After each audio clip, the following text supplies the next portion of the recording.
दोस्तों, पूरी दुनिया में पक्षियों की 10,000 से ज्यादा प्रजातियां पाई जाती है। सभी के वही दो पंजे, दो पंख और एक गर्दन होती है।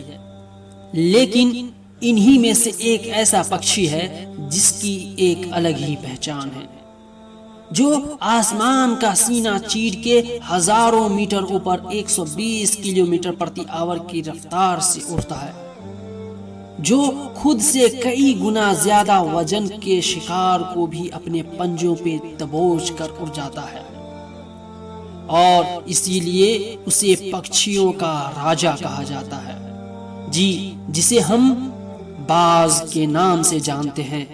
और एक बाज इतना ऊंचा मकाम हासिल करता है अपनी ट्रेनिंग और अपनी पुनः जन्म की वजह से। पुनः जन्म कैसे होता है ये हम आगे जानेंगे। हमसे बने रहें और अगर चैनल पर नए हैं तो लाइक एंड सब्सक्राइब भी कर लें। हम आपके लिए ऐसा ही यूजफुल एंड इंटरेस्टिंग कंटेंट लाते ही रहते हैं।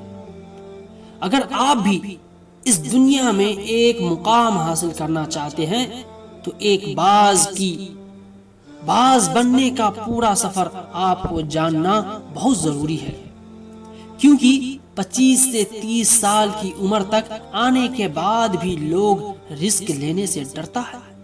लेकिन एक बाज की जीवन की शुरुआत ही रिस्क से होता है। जिस उम्र में बाकी पक्षियों के बच्चे सिर्फ चीची चीची करता रहता है, करना सीखता है, उस उम्र में एक मादा बाज अपने बच्चों को पंजे में दबोच कर हजारों मीटर ऊपर आसमान की ऊंचाई में उड़ जाती है, उसे ये बताने के लिए कि तेरा जन्म आसमान का सीना चीर के सबसे ऊपर उड़ने के लिए हुआ है।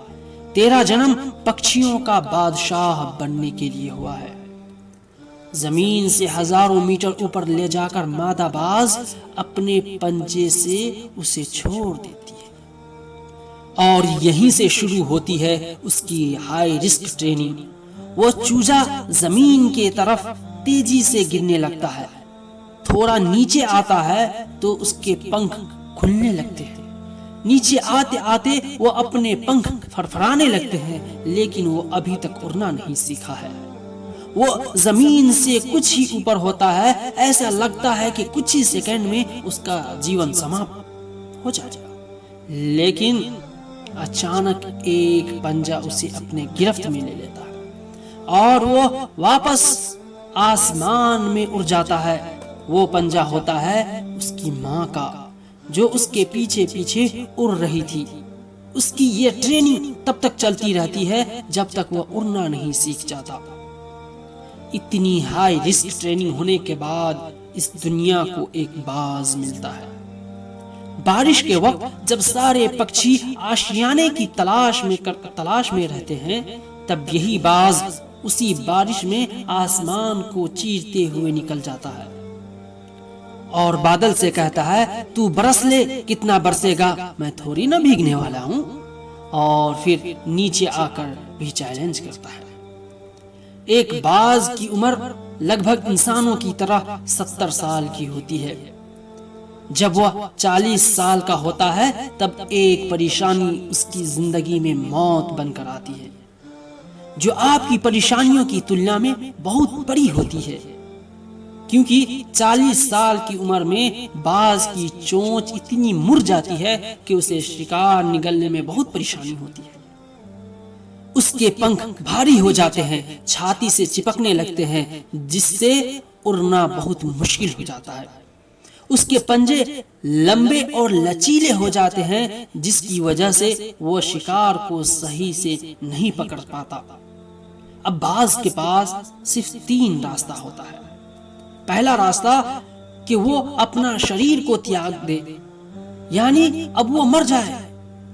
दूसरा रास्ता कि गिद्ध की तरह छोड़े हुए भोजन पर निर्भर हो जाए, यानी जिस तरह गिद्ध को आप देखते होंगे कि वह मरे हुए जानवर को खा के रह जाता है, उसी तरह अब बाज के पास भी यही दूसरा ऑप्शन है। और तीसरा सबसे कठिन और पीड़ादायक रास्ता, अपने आप को पुनः स्थापित करके पुनः जन्म कर ले, फिर से आसमान का सीना चीर कर उड़ने लगे और वो इसी तीसरे रास्ते को चुनता है और अपने पास के सबसे बड़े ऊंची चोटी पे पहुंच जाता है।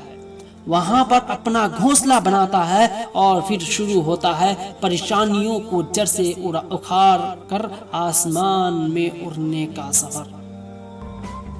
दोस्तों, इसकी मेहनत को जरा गौर से सुनो।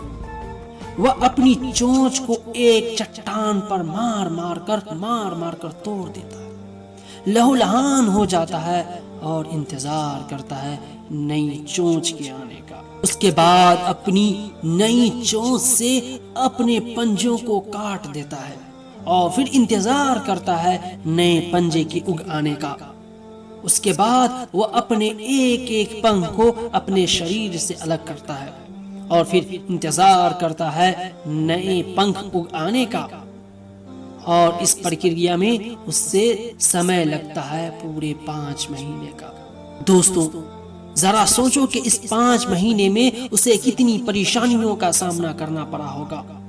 इन 5 महीने में कड़ी तपस्या से एक बाज का पुनः जन्म होता है और वह फिर से तैयार हो जाता है आसमान का सीना चीर कर उड़ने के लिए। जो 3 रास्ते बाज के पास थे, वही 3 रास्ते आपके भी पास होते हैं। लेकिन कुछ लोग पहले रास्ते को चुनते हैं और अपने परेशानियों के तले दबकर सुसाइड कर लेते हैं। ज्यादातर लोग दूसरे रास्ते को चुनते हैं। वो परेशानियों का बोझ पड़ते ही अपने लक्ष्य को छोड़कर एक नॉर्मल सी लाइफ जीने लगते हैं। और कुछ वो लोग भी होते हैं जो इस परेशानियों को लात मारकर अपनी मेहनत के दम पर बाज की तरह आसमान की बुलंदियों को छूते हैं।